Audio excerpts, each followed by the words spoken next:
Assalamualaikum warahmatullahi wabarakatuh. Alhamdulillah, puji syukur kita panjatkan kehadirat Allah Subhanahu wa taala. Salam dan salam semoga selalu dicurahkannya pada junjungan kita satu-satunya, suri teladan kita satu-satunya, Nabi besar Muhammad sallallahu alaihi wasallam beserta keluarganya, para sahabatnya, dan kita para pengikut yang setia sampai akhir zaman nanti. Ibu-ibu, bapak-bapak, teman-teman sekalian, senang sekali pada awal tahun ini kita bisa ketemu. Mudah-mudahan awal tahun yang kita isi dengan kebaikan ini juga bisa kita tutup nanti dengan kebaikan pula. Pada hari ini tentunya di samping kita bersilaturahmi, kita berhalal bihalal, barangkali sudah lama tidak ketemu. Juga kita pada kesempatan ini juga akan bertafakur, akan merenung hal-hal yang berkaitan tentunya dengan usaha-usaha kita untuk meningkatkan ketakwaan. Karena audiensnya saya kira banyak juga yang baru. Barangkali kita tafakur dari hal yang paling umum, supaya mudah-mudahan kita bisa saling bersinergi untuk memberikan pengalaman-pengalaman kita, memberikan keyakinan-keyakinan yang kita mungkin sudah miliki kepada saudara-saudara kita, agar dengan keyakinan ini mampu untuk meningkatkan ketakwaan. Kenapa perlu tafakur? Kita perlu tafakur supaya kita mendapatkan keyakinan-keyakinan ilahiyah, yang dengan keyakinan ilahiyah itu kita bisa mengalahkan nafsu dan setan. Kalau nafsu dan setan berhasil kita kalahkan, insya Allah otomatis kita bisa mentaati apa yang diperintahkan oleh Allah dan Rasulnya. Kalau itu bisa kita taati, maka insya Allah kita akan sampai kepada tujuan dari agama, yaitu dunia bahagia, akhirat nanti masuk surga. Jadi tafakuran itu penting sekali. Rasulullah bersabda bahwasanya bertafakur sejenak lebih baik dari ibadah 1 tahun. Jadi saking bagusnya bertafakur itu, ganjarannya diberikan besar sekali. Kalau kita lihat ajaran-ajaran Islam, hal-hal yang bermanfaat itu diberi ganjaran yang besar sekali untuk memberikan motivasi kepada kita. Sementara sesuatu yang tidak bermanfaat atau sesuatu yang jelek dilarang oleh Allah. Banyak orang kita yang tidak menyadari tujuan masuk suatu kegiatan. Biasanya kita pertama mulai tafakuran, kita tanya dulu, apakah di sini semuanya sudah Islam? Semua insya Allah menjawab sudah Islam. Berapa tahun sudah dalam agama Islam? Sejak lahir. Ada 50 tahun, ada 60 tahun. Nah, ketika ditanya, sebetulnya tujuannya apa memeluk agama Islam? Mulai nggak tahu. Atau tahu, tapi masih gamang. Apa sebetulnya tujuan kita masuk agama Islam? Kegiatan apapun yang kita lakukan, pertama kali yang harus kita tahu adalah tujuan. Tanpa memahami tujuannya apa, kita akan mudah terseret ke arah-arah yang keliru. Dan juga tanpa mengetahui kegiatan tujuannya apa, kita tidak bisa fokus dalam kegiatan itu. Nah, sekarang kita sudah memeluk Islam sudah puluhan tahun, ada 50 tahun, ada 60 tahun. Pertanyaannya, tujuannya apa memeluk Islam? Karena mungkin tidak semua orang memerlukan agama. Contohnya begini. Kalau ada orang punya cita-cita, saya di dalam hidup di dunia ini sebelum sampai mati, saya punya cita-cita, saya ingin menjadi orang yang paling kaya. Saya ingin jadi orang terkenal. Saya ingin dikejar-kejar oleh wanita cantik. Pertanyaannya, apakah dia harus punya agama? Saya kira tidak. Ya. Tidak nyambung ini. Kalau mau jadi orang kaya, masuk agama, kan nggak nyambung. Sama seperti kita kalau nggak tahu tujuan sekolah, mau jadi apa? Nggak tahu. Lah, lantas kuliahnya di mana kalau nggak tahu? Tapi kalau jelas cita-citanya, mau jadi apa? Saya mau jadi dokter. Nah, masuknya itu bisa ke UI, bisa ke Unpad. Nggak ada angan-angan masuk ke ITB, walaupun sama-sama perguruan tinggi. Jadi tujuan itu penting sekali. Tujuan agama ini apa? Karena kalau kita nggak tahu tujuannya mau kemana, kita nggak tahu sekarang ini udah sampai mana. Yang paling parah lagi, kita nggak tahu bekal kita nih sebenarnya sekarang ini udah cukup atau belum. Orang Indonesia itu begitu pintar merumuskan tujuan, manakala hal itu menyangkut masalah-masalah keduniawian. Dia sekolah tinggi, tujuannya apa? Dia bilang supaya mudah cari uang. Masuk ke perusahaan asing kerja, tujuannya apa? Gajinya besar, dan seterusnya. Tapi ketika dia ke agama, tujuannya apa agama itu? Tujuannya apa? Mulai gamang. Kalau gitu kemana langkahnya kalau tujuannya sendiri gamang? Makanya kita tafakur, insya Allah mulailah kita dari tujuan dulu. Tujuan agama itu apa? Islam tujuannya sebetulnya doanya sering kita sebut-sebut. Doa sapu jagat itu. Rabbana atina fid dunya hasanah. Saya kira hafal semua ini. Jadi singkatnya tujuan Islam itu adalah dunia bahagia, akhirat surga. Atau dalam bahasa kita supaya ringkas kita sebut DBAS. Dunia bahagia, akhirat surga. Saya kira ini paling penting. Kalau ini nggak dipahami, nggak diyakini, saya kira percuma. Kegiatan kita nggak akan pernah fokus. Jadi sekali lagi bahwa tujuan ini sangat-sangat penting. Sehingga nanti pada setiap tafakuran, tujuan ini selalu menggantung dari angan-angan kita. Jadi datanglah ke tafakuran itu dengan tujuan bahwa saya ingin menuju ke DBAS ini, dunia bahagia akhirat surga. Dunia bahagia, apakah dunia bahagia itu? Bahagia itu definisinya banyak. Macam-macam orang mengartikan bahagia. Tapi ada yang sama. Yang sama itu tidak ada rasa khawatir, tidak ada rasa was-was, tidak ada rasa gelisah, atau tentram. Itulah bahagia. Jadi sebetulnya dalam hidup ini, kita sebetulnya nggak ingin kaya, nggak ingin sehat. Yang kita inginkan itu bahagia, tentram. Nah, Islam itu menuntun penganutnya untuk mencapai keadaan seperti itu.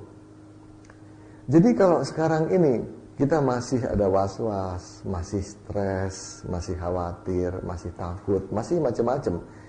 Nah, kira-kira kita udah sampai belum kepada tujuan?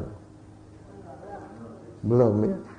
Nah, walaupun ibu pakai jilbabnya 3 rangkep, nggak bisa mengatakan agama saya sudah baik.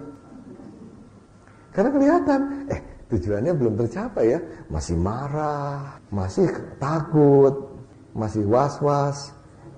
Berarti tujuannya belum tercapai kalau gitu. Berarti nggak bisa kita mengatakan, wah Islam saya sudah bagus. Nggak bisa. Karena tujuannya itu kan belum tercapai. Kalau kita tahu tujuan agama, kira-kira aneh nggak kalau di dalam keluarga ada perpecahan karena perbedaan paham agama. Mungkin yang satu ikut NU, yang satu ikut Muhammadiyah, yang satu ikut Islam Jamaah, sehingga keluarga itu terpecah-pecah begitu. Aneh nggak sebetulnya? Aneh ya? Padahal kenapa aneh? Karena kan Islam tujuannya dunia bahagia, ya. Kalau perpecahan di dalam keluarga jelas tidak mendatangkan kebahagiaan. Nah, yang sekarang terjadi banyak seperti itu. Kita berbicara mengenai agama, kita berdialog mengenai agama, akhirnya yang terjadi adalah perang dingin. Karena tidak sepaham lah dan sebagainya ya. Ini kan jadi aneh. Termasuk barangkali di tafakuran ini. Di tafakuran ini nanti kita bisa berdialog. Setelah dialog, ada yang bantah, kemudian hatinya panas, emosi. Aneh nggak ini? Harusnya aneh, karena Islam itu adalah damai. Bahagia itu kan damai, tentram. Jadi mestinya gimana? Ya mestinya kalau kita berbicara sesuatu yang mengenai agama, tentunya yang harus terasa itu kedamaian, bukan emosi yang naik. Kalau kita selalu fokus pada tujuan, agama tujuannya dunia bahagia, akhirat surga. Fokus pada itu. Sehingga bila dalam kegiatan yang berbau agama, apakah ceramah, apakah diskusi, apakah dialog, menimbulkan emosi, tersinggung, dan lain sebagainya, berarti telah terperosok dalam perangkap nafsu. Loh, kita lagi berbicara masalah agama, kok ujung-ujungnya jadi berantem? Kita lagi bicara masalah agama, ujung-ujungnya darah kita mendidih. Kan aneh. Sama seperti habis makan, lapar, kan aneh. Ya habis makan biasanya kenyang dong. Lah ini habis bicara masalah agama, malah berantem. Kan aneh. Kenapa hal ini bisa terjadi? Hal ini bisa terjadi karena pertama, tujuan agamanya tidak mantap. Atau bahasa awamnya, hanya ikut-ikutan sih beragamanya. Yang namanya ikut-ikutan nggak pernah fokus. Ya. Kemudian yang kedua, ada perangkap nafsu di sini. Ini berdasarkan penelitian. Perangkap nafsu yang dominan itu ada dua. Yang pertama, nah ini yang barangkali mengejutkan. Agama. Artinya perangkap nafsu itu begini.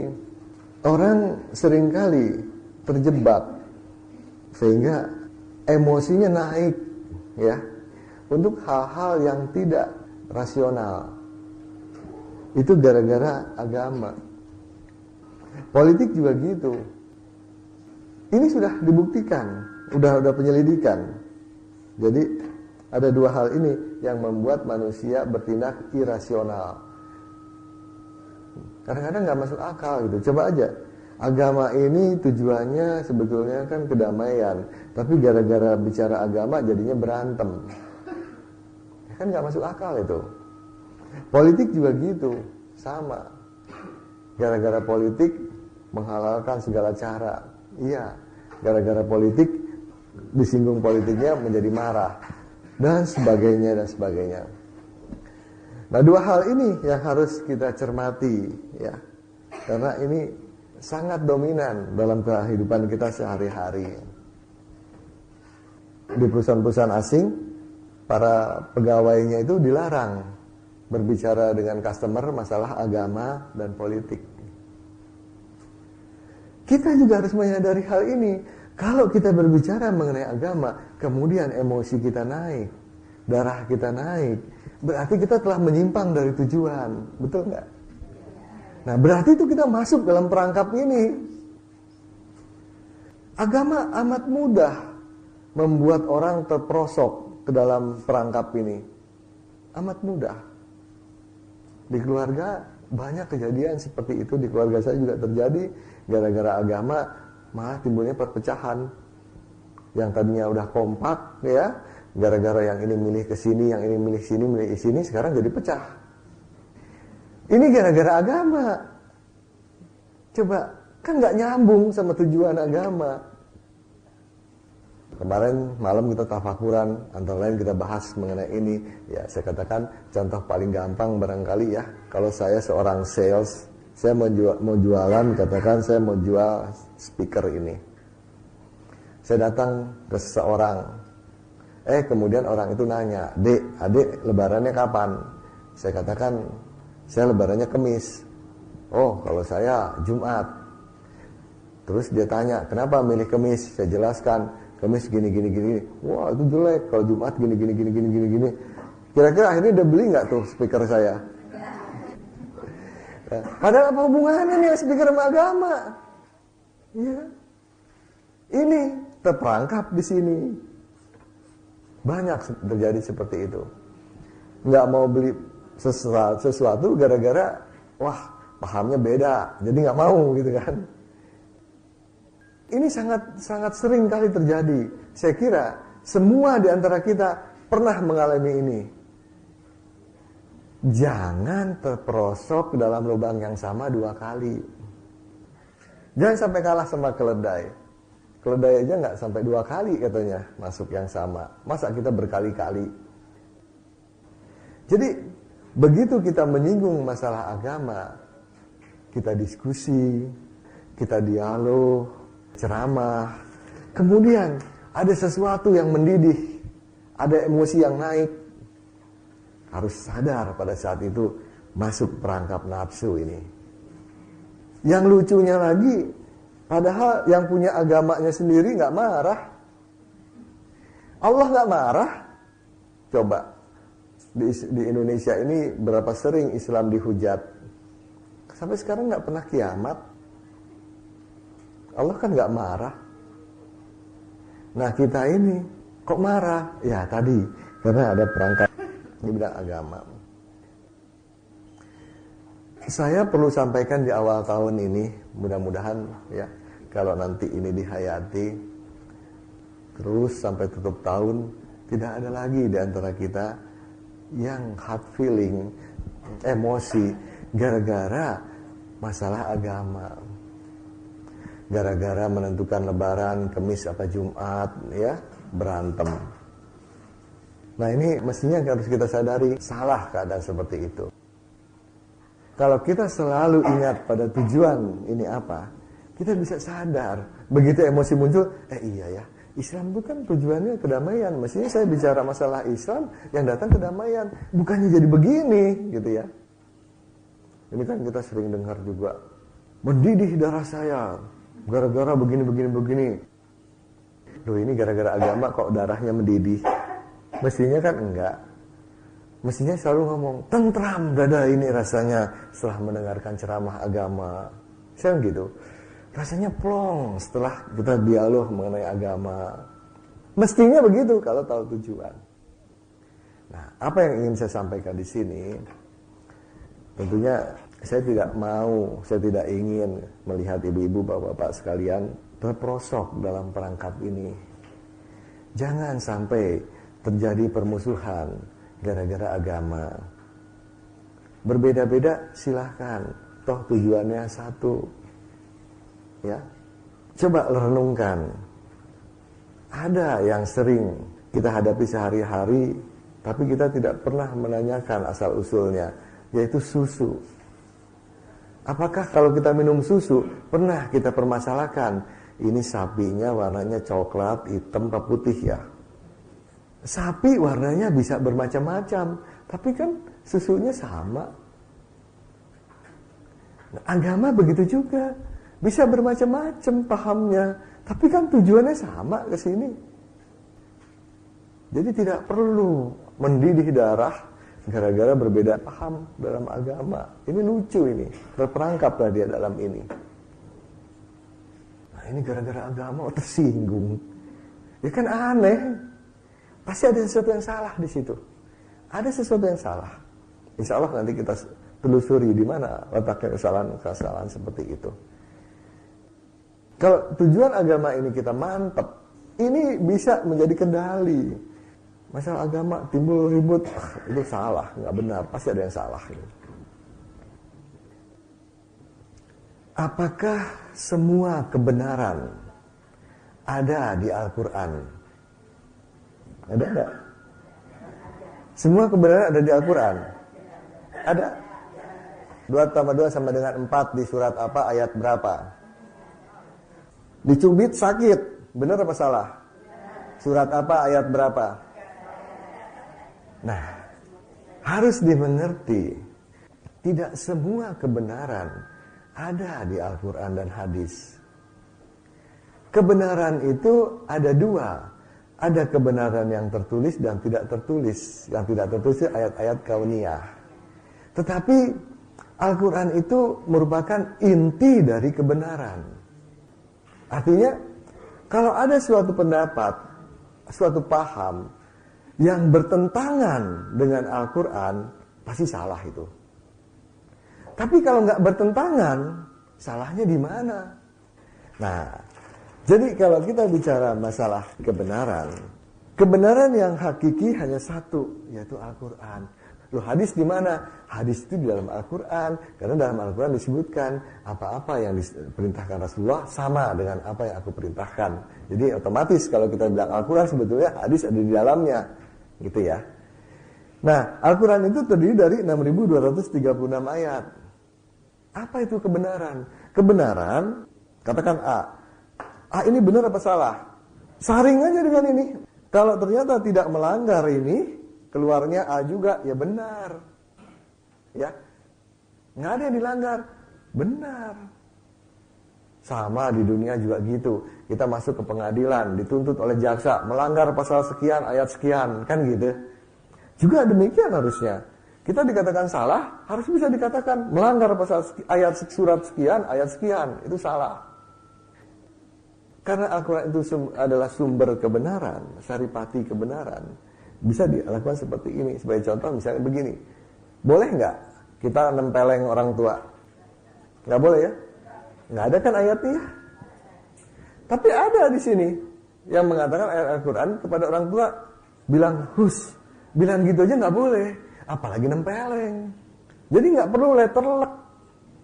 Contoh lagi yang sederhana. Ini saya dengar dari Pak Ustadz Aam Amiruddin di Bandung. Kan di Bandung tuh dingin. Jadi katanya waktu dia ngasih ceramah, kemudian ada yang tanya ibu-ibu, Pak Ustadz, saya mau tanya, saya habis mens, terus mau mandi wajib. Nah, saya pakai air hangat, boleh apa enggak? Nah, Pak Aam bilang begini, boleh ibu, asal jangan pakai air mendidih aja. Si ibu ini nanya, ada ayatnya yang nggak boleh pakai air mendidih? Apa iya perlu ditanyakan itu? Kebenaran itu bersifat universal. Manusia punya akal, manusia punya kalbu. Sebetulnya, kalau manusia ini mau menggunakan akal dan kalbunya, dia akan bisa menemukan kebenaran itu sendiri. Ya, sebagai contoh aja. Seorang anak tidak boleh membunuh orang tuanya. Nggak usah diajarin ya, dia tahu itu. Iya kan? Karena dia punya akal dan punya kalbu. Nah, tetapi Allah juga menyadari tidak semua manusia mau menggunakan akal dan kalbunya. Dan tidak semua manusia mempunyai kemampuan yang sama. Karena itulah Allah menurunkan Al-Quran ini sebagai barometernya. Jadi kalau ada perdebatan mengenai kebenaran, balikan lagi ke sini. Mana yang benar? Gitu ya. Ibaratnya Jibril turun di sini. Kemudian dia tanya, adik, Allah sedang mendengar. Minta sesuatu. Apa yang adik minta akan dikabulkan sama Allah. Apa yang diminta? Tentu kita minta yang paling puncak. Yang gak ada lagi setelah itu. Apa yang kita minta? Ya Allah, supaya saya di dunia ini bahagia, di akhirat masuk surga. Ya kan? Itulah paling puncak permintaan kita. Nah, kerasa nggak kebenarannya? Ya Allah, saya minta jaguar ya Allah. Menurut saya itu permintaan bodoh. Kenapa bodoh? Permintaan bijak itu harus kita sesuaikan yang kita minta dengan kemampuan dari orang yang akan kita minta. Ya. Kalau ke Lim Siu Liong, kita minta lah jaguar. Bener, jangan minta dunia bahagia, akhirat surga. Nggak bisa dia. Itu permintaan tidak bijak. Jadi kalau permintaan bijak itu, mintalah sesuai dengan kemampuan kepada siapa kita meminta. Kembali kepada tadi. Saya di dunia ini pengennya gitu kok. Di dunia ini bahagia, di akhirat masuk surga. Kan nggak perlu tahu ayatnya juga nggak apa-apa kan? Padahal ini sebetulnya udah sering kita baca. Rabbana atina fid dunya hasanah wa fil akhirati hasanah wa qina adzabannar. Al-Baqarah berapa? 201. Jadi kebenaran ini yang terasa ada di Al-Quran kalau kita mau cari ayatnya. Oh, itu ada tuh, Al-Baqarah 201. Ada orang yang mengatakan, saya sih yang dunia nggak penting. Yang penting nanti di akhirat masuk surga. Iya, saya juga sama. Yang penting surga, tapi di dunia bahagia juga gitu. Lo bisa milih kok. Sekarang kita milih. Di dunia ini sengsara, di akhirat masuk surga. Di dunia ini bahagia, akhirat masuk surga. Mendingan yang mana? Seperti gini ya. Di jalan kita nemu ada uang 50.000, ada uang 100.000. Lihat kiri kanan, orang nggak ada. Nah, ambil yang mana? Dua-duanya. Jangan ambil yang 100.000. Bodoh amat. Ini juga gitu. Jangan minta akhirat aja. Di dunia juga kita perlu orang kita hidup di dunia. Nah, di dunia itu kepuasan puncaknya adalah bahagia ini. Bahagia itu sekali lagi ya, nggak ada rasa khawatir, nggak ada rasa was-was, nggak ada rasa gelisah, tentram. Maunya gitu kan? Aduh enak ya hidup kayak gini, walaupun banyak utang, sekarang sedang lupa semuanya. Kalau lagi bicara masalah agama gitu ya, aduh enak terus begini maunya sampai meninggal, kan enak. Coba di sini kan nggak ada yang marah, enak kan rasanya? Iya, ini yang dominan. Kalau diurut banyak, duit juga perangkap nafsu. Ya. Ada anak, suami, cucu, banyak ini. Tapi yang dominan, dalam arti dominan, yang nggak rasional. Ini masalah dua ini, ya. Masalah politik dulu kan pernah dengar pengikut Gus Dur bilang begini waktu pemilu. Langit itu biru, tapi kalau Gus Dur bilang hijau, kita bilang hijau. Kan pernah dengar kan? Itu politik. Nggak rasional, mau orang. Indomie diisukan dulu pakai babi, ya. Itu yang namanya orang yang penjudi, penjinah, yang nggak sholat nggak mau beli Indomie. Aneh ya? Aneh kan? Seolah-olah dosa makan Indomie lebih gede daripada berzina, lebih gede daripada judi, kan gitu? Kan nggak rasional. Ya itu. Kalau udah menyinggung masalah ini, begitulah yang terjadi. Sama, kita juga begitu nanti nih. Kalau ada di sini yang emosi gara-gara kita diskusi begini, nah masuk perangkap ini dia. Kita itu banyaknya ya nggak sadar diperangkap. Ini kan celaka ini. Sama orang dia nggak sadar sakit jantung, tahu-tahu pek mati aja. Kan berbahaya. Tapi kalau kita sadar, wah ini masuk perangkap ini. Berusahalah untuk keluar. Coba lihat tikus, udah masuk perangkap dong, cari keluar kan. Masa kita udah masuk perangkap malah kipas-kipas gitu kan. Ya kan nggak benar. Insya Allah kalau tujuannya tajam, agama kan tujuannya untuk BBAS. Enggak. Ini perangkap. Ini perangkap. Ya. Dua ini yang paling dominan. Harus hati-hati mensikapi dua ini. Ini ada pesan sponsor katanya masalah cucu, jadi saya ingat. Banyak yang terganggu gara-gara cucu. Tindakan dia sebetulnya itu menyuruh Tuhan untuk mengambil nyawa cucunya. Nah, jelas balik ke cerita Nabi Khidir dengan Nabi Musa. Waktu Nabi Musa mengikuti Nabi Khidir, kaget Nabi Musa. Kenapa? Begitu ketemu anak ada umur ya kira-kira 7 tahunan, cakep, dibunuh sama Khidir. Padahal nih anak nggak berbuat apa-apa. Kan diprotes sama Nabi Musa. Ketika akhirnya dijelaskan oleh Nabi Musa, Nabi Khidir bilang begini, kenapa anak itu aku bunuh? Ada perintah Tuhan, kenapa?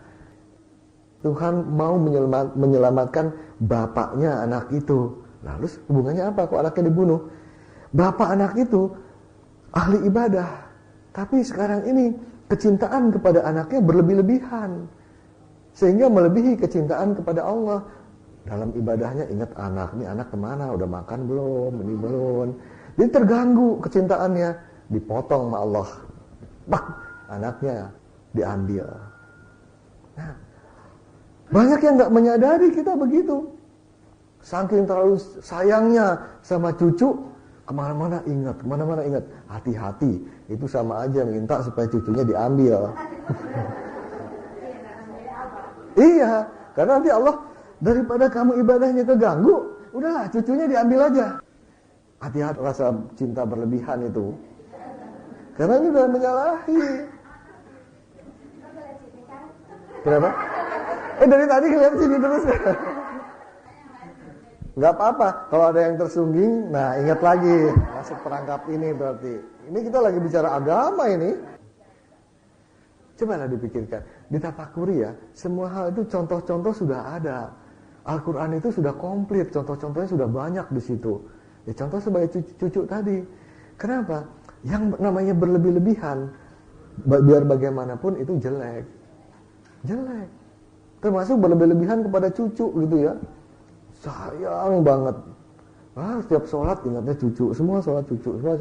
Padahal Allah tuh paling nggak mau diduakan. Ya udah, jadi kalau itu sudah gitu Allah punya keputusan, udahlah ambil aja cucunya daripada dia mikir ke situ terus. Jangan protes. Karena dia sendiri yang minta. Nah ini karena nggak ngerti, lagi diperangkap. Allah itu dekat, lebih dekat dari urat lehermu. Di mana Allah itu udah ada kalau lebih dekat dari urat leher kita? Apakah di dengkul? Enggak kan? Apakah di jidat? Enggak kan? Pasti Allah menempati sesuatu tempat yang paling berharga bagi manusia, yaitu kalbu. Disitulah dia bersemayam. Tetapi begitu ada sesuatu yang masuk ke situ, ya Allahnya keluar. Dia nggak mau diduakan. Itu sifat Allah. Karena itu kalbu kita ini harusnya kalau bisa dipotret, setiap dipotret hasilnya, Allah, betul, bagus.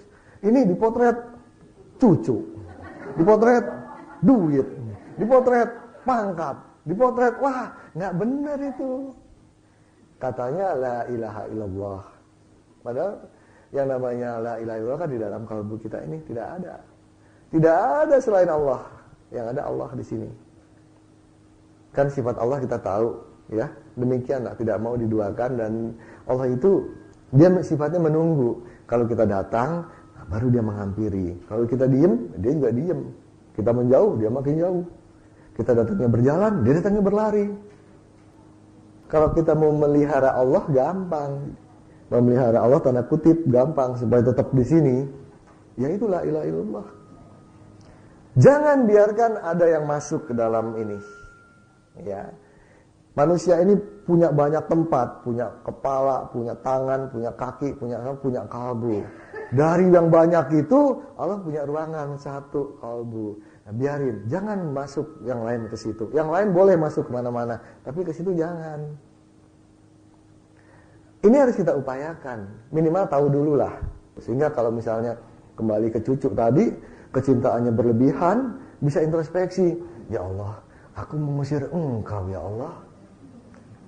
Iya, begitu kecintaannya berlebihan kepada pangkat yang dikejar karir. Ya Allah, aku mengusir Engkau ya Allah. Aku gantikan Engkau dengan pangkat. Begitu kebencian yang kepada suami memuncak. Ya Allah, aku mengusir Engkau ya Allah. Kenapa? Ya kalau dipotret pasti gambar suaminya tuh lagi marah. Dengan tafakuran ini, hal-hal seperti itu tidak terjadi. Sehingga kalbu ini betul-betul hanya tempat bersembayangnya Allah.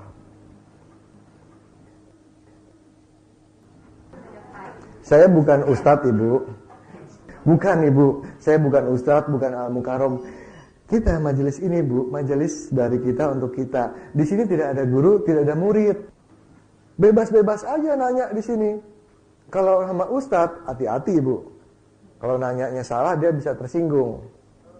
Kalau di sini enggak, Ibu. Kalau yang tersinggung, dia yang salah. Jadi nanya bebas, apa juga boleh. Yang tersinggung salah. Kenapa? Dia terperangkap di sini. Saya juga bukan ustadz, jadi enak aja. Kalau nggak tahu, saya bilang, nggak tahu Bu, saya bukan ustadz, kan gampang. Kalau ustadz nggak boleh bilang nggak tahu, ibu. Harus tahu. Saya melihat ini dari Rasulullah. Pernah nggak dengar Rasulullah punya murid? Nggak ada ya. Semua sahabat-sahabat. Nggak ada muridnya Rasulullah. Semua sahabat. Nah, kalau sahabat, nggak heran. Nabi sering ditegur oleh sahabat. Tegurnya tanda kutip. Selalu sahabat negornya begini. Ya Rasulullah, itu wahyu apa pendapat engkau? Oh, itu pendapat aku. Kalau pendapat engkau salah ya Rasulullah. Bukan begitu. Itu dilakukan. Karena dia sahabat, berani mengatakan demikian. Pada waktu perang Khandaq, pada waktu peristiwa turunnya azan. Perang Khandaq yang membenarkan kan Salman. Pernah dengar ceritanya ya? Kan Salman Al-Farisi yang membenarkan. Dia tanya, Rasulullah bikin strategi begini. Salman tanya, ya Rasulullah, itu wahyu atau pendapat engkau? Ini pendapat aku. Oh, kalau gitu ada yang lebih baik. Begini. Oh iya betul, ikut. Gitu. Iya. Pada waktu azan, kisah azan, sama. Begitu juga ibu. Waktu itu Rasulullah ngumpul sama sahabatnya seperti ini, ya, mau merumuskan bagaimana mau memberitahu umat waktu sholat itu tiba. Akhirnya Rasulullah mengatakan begini, gini aja, setiap waktu sholat tiba, kita gerek bendera dengan kewajiban kepada orang yang melihat bendera, memberitahukan kepada yang lain. Terus sahabat tanya, ya Rasulullah, itu wahyu atau pendapat engkau? Ini pendapat aku pribadi. Oh, kalau gitu kami nggak setuju. Nggak praktis Rasulullah. Ceritanya panjang sampai akhirnya turunlah azan itu, ya. Nah, ini saya yang ini kan bahwa di sini memang kita tidak ada guru dan murid, tetapi sama-sama orang yang berusaha untuk mencapai DBAS dengan jalan taat pada perintah Allah dan Rasulnya. Jadi bagi yang baru barangkali supaya nggak bingung ya, tujuan kita adalah DBAS, dunia bahagia akhirat surga. Kalau tujuannya udah jelas, tinggal caranya gimana? Caranya kita ini adalah dengan taat pada Al-Quran dan hadis. Karena apa? Karena Al-Quran dan hadis ini kita yakini suatu pedoman hidup. Pedoman hidup yang memang tujuannya membuat manusia di dunia ini bahagia dan di akhirat nanti masuk surga. Karena itu kalau kita taat pada pedoman hidup ini, otomatis ini akan tercapai. Bisa ketangkap ini kira-kira dengan yang baru-baru? Karena begini polanya kita. Taat. Taat itu berat apa ringan? Berat. Ada yang nambahin sangat berat. Padahal tanyaannya cuma berat atau ringan. Sangat berat. Ada yang mengatakan ringan? Kalau nggak ada, ya alhamdulillah di sini nggak ada malaikat ya. Bagi malaikat ringan karena apa? Berat ini ada penyebab. Penyebabnya berat itu ada dua, ada nafsu, ada setan. Ini yang menyebabkan berat untuk taat.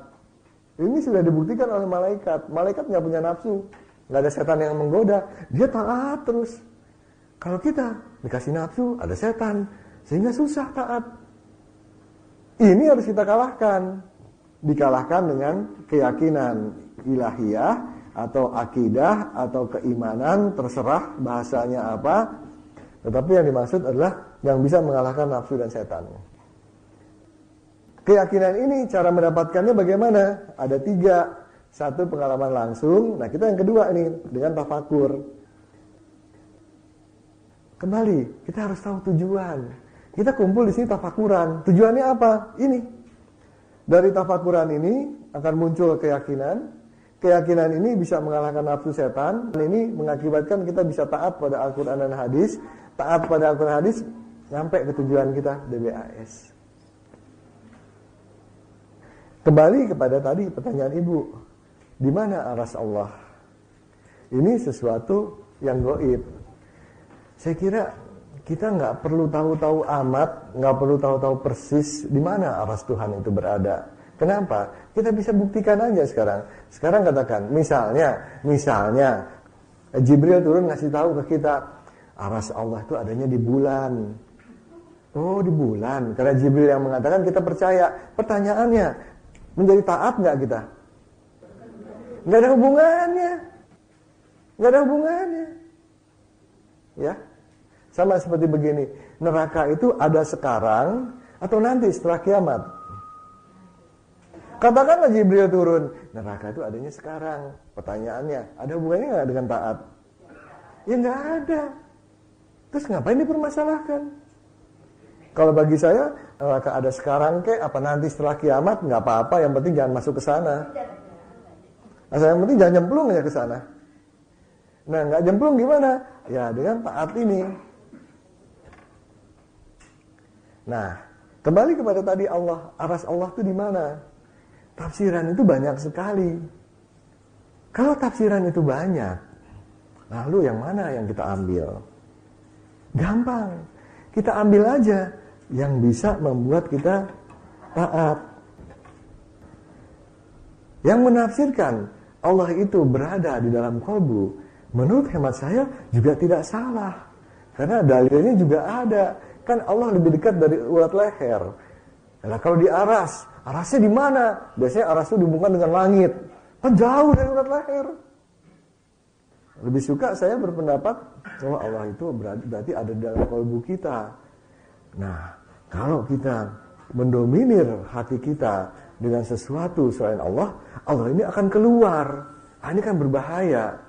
Sehingga manakala saya marah, saya ingat, ya Allah, ini kalbu saya isi dengan kemarahan, otomatis engkau akan keluar. Nah, itu akan berhenti. Kan jadi taat.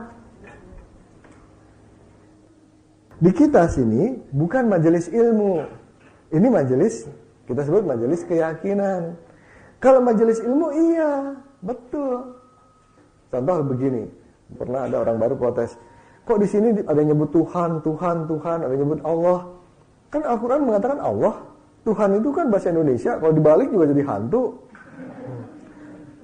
Diprotes. Loh, saya bilang ini bukan majelis ilmu. Iya, kalau majelis ilmu menjadi salah itu. Tuhan itu yang betul Allah. Tapi kalau orang nyebut Tuhan kan yang dimaksudkan itu.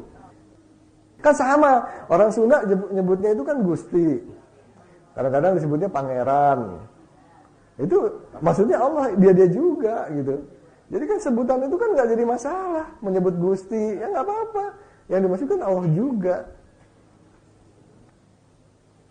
Jadi kembali pertanyaan ibu, di mana Allah berada? Sekarang ada dua penafsiran ibu. Terserah ibu pilih mau di mana. Yang di aras Tuhan sesuai dengan dengan ayat kursi penafsiran itu, atau di dalam kalbu manusia sesuai dengan penafsiran bahwa Allah itu dekat, lebih dekat dari urat lehermu. Nah, pakai yang mana gitu? Dua-duanya benar. Maksudnya apa sih orang menafsirkan ini? Maksudnya supaya dia taat. Kan gitu. Kalau ada penafsiran lalu ujung-ujungnya membuat kita membangkang, tafsiran ini nggak benar ini. Pasti tafsiran ini ujung-ujungnya membuat ini kita menjadi taat. Sama seperti kita masuk ke restoran ya. Tujuan kita masuk ke restoran apa? Kenyang. Disajikan macam-macam. Iya kan? Pilih yang kita senang. Saya senangnya rendang, ya makan rendang. Saya senangnya ayam goreng, makan ayam goreng. Itu sajian. Yang penting tujuannya tercapai. Nah, begitu juga tafsiran itu banyak. Ini sangat banyak tafsiran. Ada tafsir Ibnu Katsir, tafsir Jalalain, tafsir Buya Hamka, tafsir Quraisy Shihab. Muncul terus tafsiran. Berbeda isinya. Nggak sama. Ayatnya sama. Ditafsirkan beda. Nggak apa-apa. Tinggal kita sekarang yang cocok, yang mana. Supaya taat. Kenapa? Karena tujuan kita kan menjadi manusia sebaik-baiknya. Manusia yang paling baik adalah yang paling takwa. Takwa ini apa sih? Takwa ini perbuatan. Yaitu perbuatan taat. Taat pada Al-Quran kan. Itulah takwa. Jadi yang penting taatnya. Bukan ilmunya. Ilmu segudang. Ketaatannya nggak ada gunanya. Mungkin ibu-ibu, bapak-bapak pernah mendengar ya, di luar negeri, di Amerika, itu mahasiswa juga dikasih pelajaran agama Islam. Dosennya orang Amerika juga, Kristen tapi dia belajar mengenai Islam. Nggak ada gunanya kan ilmu itu bagi dia. Maka itulah sebaik-baik manusia bukan yang berilmu, sebaik-baik manusia yang takwa. Nah, tafakuran kita itu dalam rangka untuk memudahkan ketakwaan. Makanya di sini bukan majelis ilmu, tapi majelis keyakinan. Baik, saya kembali lagi ke hal semula. Mari kita bertafakur mengenai Al-Quran. Al-Quran itu apa? Sebelum ini, saya akan sampaikan dulu suatu hal yang penting. Hal penting itu begini. Tindakan kita, pikiran kita, ucapan kita, itu merupakan orang bilang cerminan dari hati kita. Setuju nggak? Ya. Coba kita renungkan. Tindakan kita itu disebabkan apa? Ibu-ibu pakai jilbab. Apa yang mendasari ibu-ibu pakai jilbab? Karena perintah Allah ya. Jadi punya suatu keyakinan bahwa Allah memerintahkan pakai jilbab. Makanya kan pakai jilbab kan nggak pakai kopiah. Artinya sebetulnya tindakan kita itu ditentukan oleh keyakinan yang ada dalam hati kita, ya. Jadi keyakinan akan melahirkan tindakan. Keyakinan itu yang ada dalam hati kita ini yang melahirkan tindakan kita. Jadi sebetulnya sangat sedikit orang yang bersalah di dunia ini. Sedikit sekali. Yang salah keyakinannya. Benar orangnya. Contoh, ada seorang anak minta kepada ibunya mau pindah agama. Kita tunjuk aja langsung mau pindah ke Kristen. Kemudian ibunya membolehkan, oh silahkan. Apanya yang salah? Ibu ini punya persepsi bahwa semua agama sama. Karena dia punya keyakinan, semua agama itu sama, baik. Nah, lantas ada anaknya minta pindah agama. Dia bilang, boleh. Salah nggak ibu itu? Nggak salah kan? Yang salah di mana? Keyakinannya. Maka itulah, sangat sedikit orang yang berbuat salah. Yang banyak itu keyakinannya salah. Karena keyakinannya salah, tindakannya itu yang menjadi tindakan yang tidak terpuji itu. Jadi, di sini yang saya maksud, keyakinan akan menentukan tindakan. Jadi berbahaya sekali kalau keyakinan kita salah. Keyakinan agama itu sama. Oh, itu salah, berbahaya. Satu-satunya agama yang diridhoinya Islam. Yang lain salah itu. Nah, kalau orang punya keyakinan seperti itu, anak yang minta pindah agama nggak akan dikasih.